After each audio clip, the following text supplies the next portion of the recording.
Right, take two. Hi fam, how's everybody going?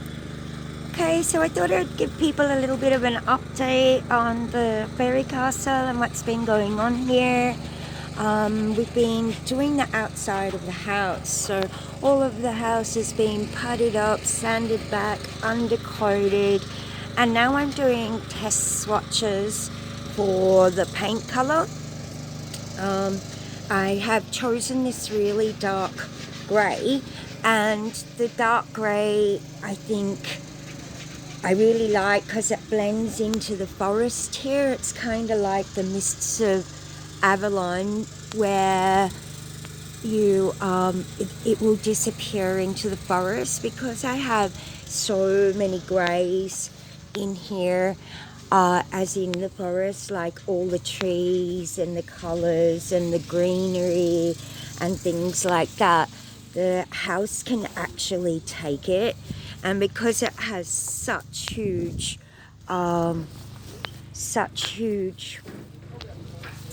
wall surface, yeah, it can absorb the grey. And because I have so much green in here, green right now, which is lovely to see. We've had a bit of a wet winter this year, but this is my view.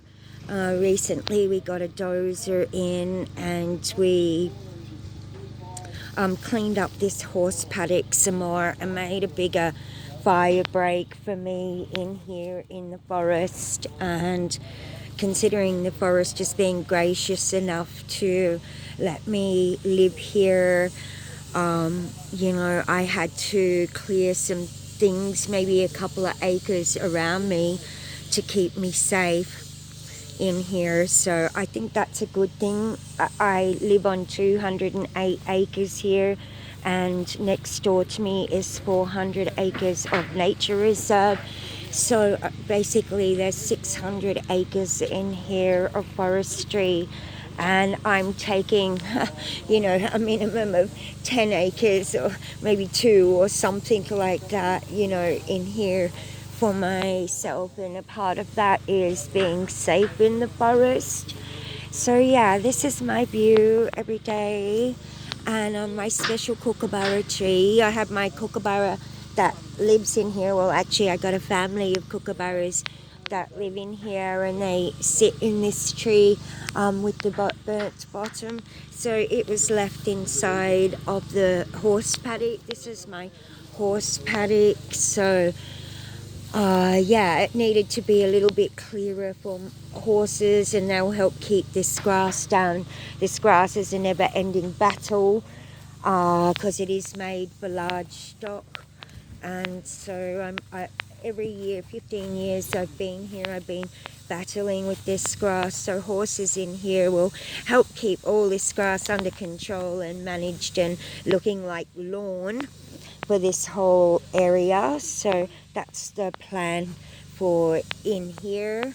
So, and when I had all of this done, I extended their horse paddock in small amounts of places. Now I've learnt a lot about, or quite a bit, about electric fences. So yeah, this is my area here. While I had the dozer here, we flattened out this area. This is where my new work shed is going to go, because I have heaps of, collecting materials, and I need a place to store them. The big work shed burnt down in the fire, so I, am going to need another one. And now, since this project is my main goal, I'll have a new shed put in here, or it's not new, it's actually secondhand. So I'll have that put in here. So that's another update on what I've done in here. Some of the mounds that the dozer has dug up is great dirt mound. So I found myself planting all sorts of things, sweet potatoes, all sorts of things in the dirt mounds from the bulldozer, because I got the bulldozer to also you know, do my driveways and things like that, because before my driveway with all sorts of cars and trucks and mud and workers and, you know, like things like that. And coming in, I had to work with the water. It actually comes down to more so working with water and how water runs and how I want it directed. And from the dam systems, like there's one dam up the top there where all those big trees are. There's one dam in the middle and there's one dam down the bottom. The dam down the bottom is for the horses. That's inside of their pen. I can gravity feed water all the way through the system. Before, my big gardens were in here. This is originally where I had my gardens, although in the winter it's a lot in the shade. It was more of a summer garden in here. Things grew really well in here in the summer because it's kind of naturally a bit more shaded for the plants. It's not too overly shaded throughout the day. It gets beautiful different sun. So because the ground is really quite good in here, because I've been working it for quite some time, I may go back to replanting in here. And yeah, so this is what's been happening on the block. So once again, I've got a bit more clearing for these for my horses, and I've got really nice seed. I'm just waiting for the winter, the hard winter to finish, and then I'll sow my seed into these paddocks, which will hopefully help with the grass situation. This is what I was talking about, the mounds that the dozer left. So these are really quite nice mounds of dirt in here. So I'll end up planting all things in them. This one I haven't planted out because it's actually inside the horse paddock, and I need to be really careful what I plant in those, or I'll, you know, just use some dirt. But once again, I put this line in so the water runs through to here, down in through there, and into that dam over there, so we constantly keep the water channeling. This is fenced off, and this used to be the old house and work shed and cabin and gardens and fruit trees.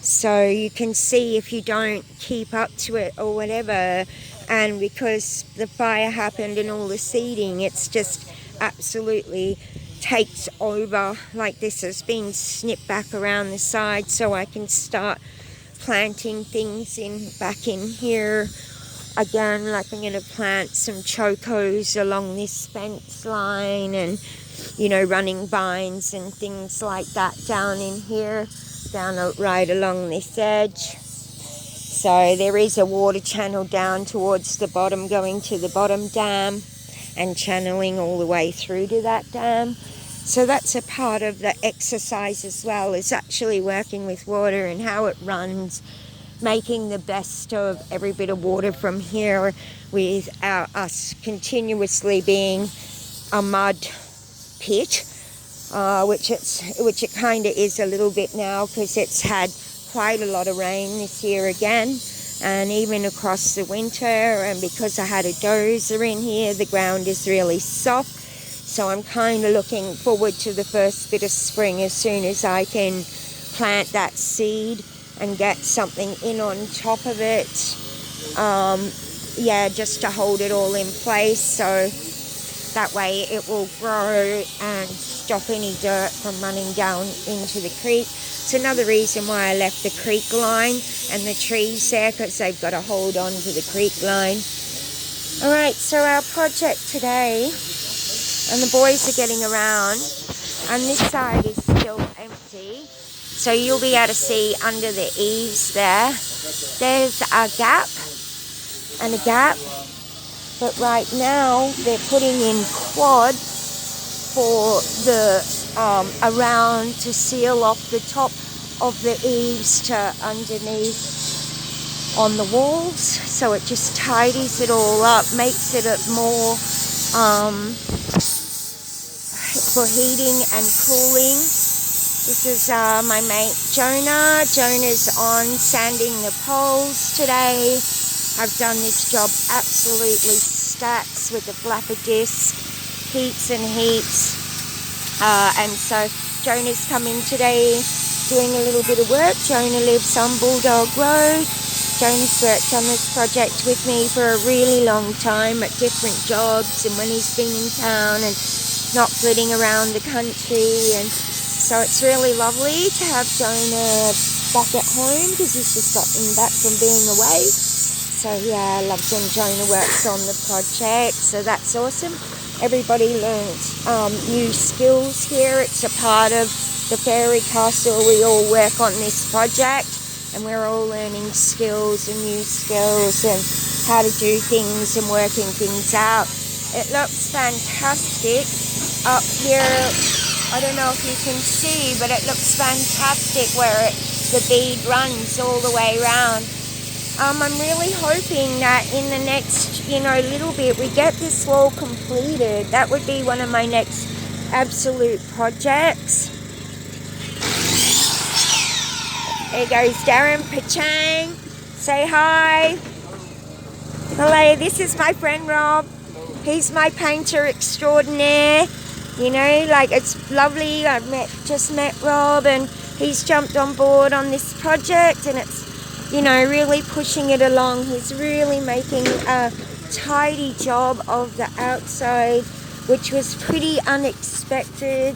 But Rob and I met and he had a look at the house and the project and said he'd like to work on it with me. So I jumped on board. I'm never going to knock a professional back in here that actually wants to work on this project. So he's helping me pull together the outside of the house and the presentation of the house. And I didn't think I would do that now. I've been really focusing on getting the inside of the house livable, just livable enough for us to survive out in the forest, and we're really pulling it together now on this off-grid journey.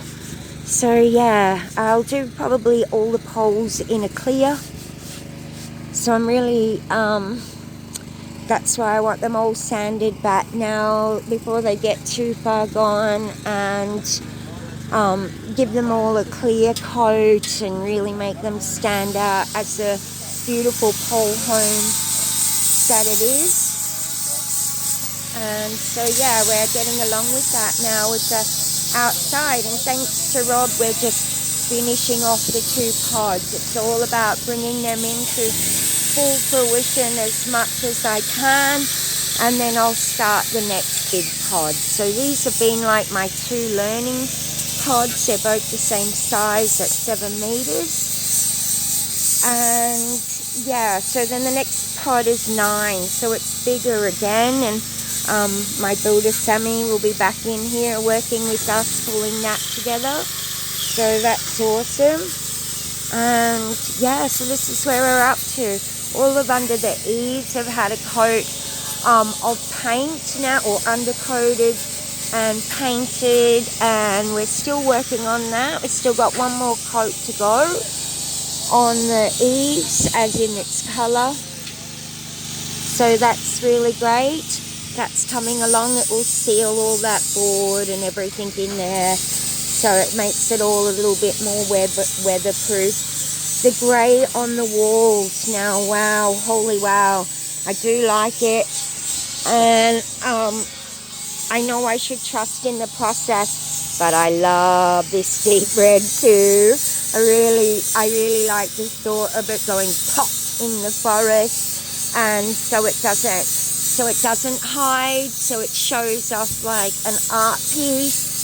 So yeah, I'm working on how to work that out and how to make that all come together in that kind of look that I like. And I know it's very modern. It's right now going this really dark colour, but I've been quite in love with this colour for a long time. So Yeah, so I'm undecided. What do you think? Really earthy tones, red tones,